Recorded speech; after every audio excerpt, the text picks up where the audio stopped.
Le mouvement des forces vives du Sénégal F24 rassemble plus d'une centaine d'organisations politiques et de la société civile, opposées à une nouvelle candidature du président sortant.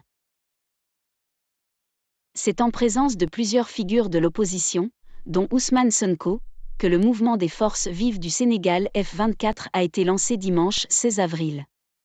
Baptisé ainsi en référence à la présidentielle prévue en février 2024, cette coalition est formée de partis politiques, d'organisations de la société civile et de personnalités indépendantes.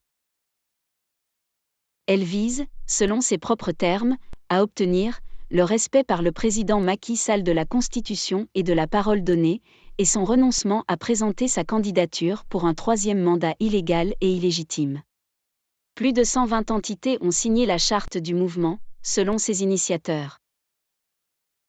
Après plusieurs déclarations dans lesquelles il affirmait qu'il ne se présenterait pas en 2024, Macky Sall reste aujourd'hui muet sur ses intentions.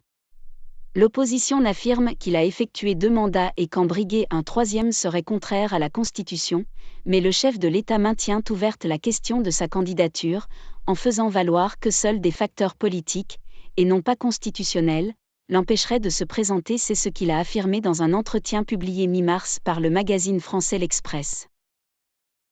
Sur le plan juridique, le débat est tranché depuis longtemps, déclarait-il dans cet entretien.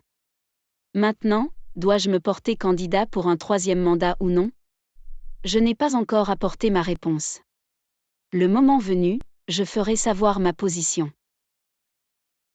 Le mouvement F24 réclame aussi la libération des détenus politiques, arrêtés lors des manifestations liées au procès en diffamation intenté contre Ousmane Sonko par le ministre du Tourisme, Mame Mbaye Niang.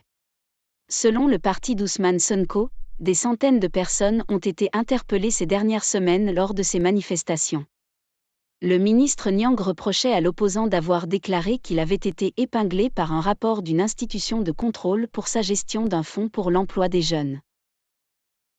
Ousmane Sonko a été condamné le 30 mars à 2 mois de prison avec sursis et 200 millions de francs CFA, 300 000 euros, de dommages et intérêts, un jugement dont le parquet et la partie civile ont fait appel.